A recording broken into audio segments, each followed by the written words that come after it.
Alright, so you can see we got the VRIDE2 sitting here. We'll get into that in just a second. But since it's raining and we got some other stuff in the shop, I kind of had to put the Z in a tight spot. The Z has 1,597.2 hours.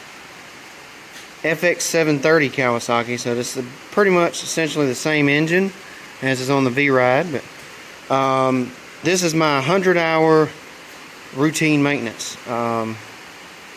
So air filter, fuel filter change, both spark plugs are changed, and then it did the oil and oil filter. So it's a 2-quart change. I used the John Deere Turf Guard is what I've always used in this. So I know there's Kawasaki engine oil, which is actually what I'm going to be using in SCAG. So 100-hour routine maintenance. I also did blades, sharpened the blades, put those on, and I also just did some spray on the pivot points on the advanced chute system, so that's good to go. So that was the 100-hour maintenance on the Z-Track. So break-in oil change on the SCAG. So I'm old school maintenance, y'all. So I've always been told every first 8 to 10 hours. So as you can see, 8.3. So I did refer to the SCAG manual, and it says the first oil change is at 20 hours. But like I said, I am old school maintenance, so roughly close to 8.5 hours. So between 8 and 10, I'm doing mine. Same thing with the Z-Track. It says change engine oil every 100 hours. I do mine every 50. And then the stuff I did today is every other oil change. So any of you who've been on my channel know that. So so again, FT730 Kawasaki, 24 horsepower. It's a 2-quart oil change. I have the Kawasaki engine oil, the 10W40. So that's what's going in here. Like I said, 2 quarts. It's pretty simple. On these Kawasaki engine filter, there's your number, 49065-0721.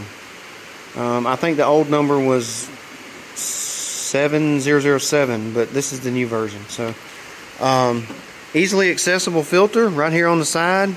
Can reach right in there and get to it. This is your oil drain plug that you'll have to loosen. This is a 10mm socket, so I just got my 1/4-inch dry ratchet.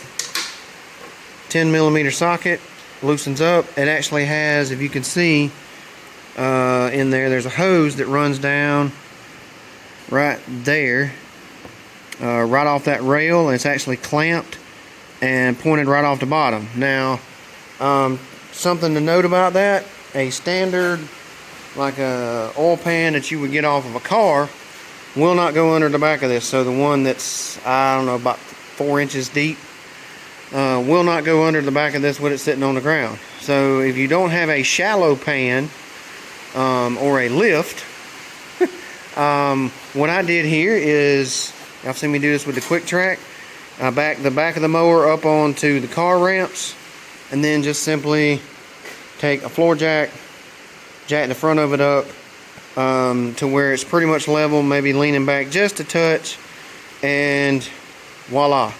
So then it's easier to get underneath. It's easier to access the filter. You don't have to get quite as low. So when you take this off, it's going to run kind of right in between that hole there and this hole. All I did was lay like a little shop paper towel kind of in there to soak it up to keep it from running back across the frame. So that is pretty much it. So I just got to put my oil back in. I've already changed the filter. I even did a quick blowout of the air filter, just kind of lightly blew the dust off the filter. Had a fair amount in it already, but just to clean that up so it had better airflow. I've taken the pulley guards off of the deck, which I do on most of my mowers. Well, all of mine. I don't say most, all of them. So you can see they're not on the 590. They're not on the Z. They weren't on the Quick Track. It's just easier to blow the debris and stuff off of it when you're done. So that's pretty much it. I've got to change the blades out. I just want to try to keep them sharp, so I'm going to take the ones that came on it off. The spare set that I got from my dealer is there, and put those on, and I'll be ready to rock and roll. Then I can just do a little light sharpening on the other ones and have them ready for down the road, because I'm going to have a fairly busy day, well, tomorrow afternoon and Saturday. But that is the break-in oil change for the SCAG VRIDE2. Pretty simple overall. There's your oil dipstick that I basically just got to take it out. Either just after you open this all the way up to drain the oil, or before, start by loosening the cap. It just releases the vacuum. It lets the oil drain a little quicker. And if you have a smaller pan, the one that I have also has a thick lip on the pan. You can see here. So you can see I had a rag here. For a minute I actually sat and held the tube. It literally comes out. You can see it right there behind that bolt right there. But if you have one of those with the really narrow lip on them that doesn't have the closed top, would probably work well. Because I'm pretty well on the edge of the ramp almost, so could have got a little further over, but that's it. So there you have it, y'all. SCAG VRIDE2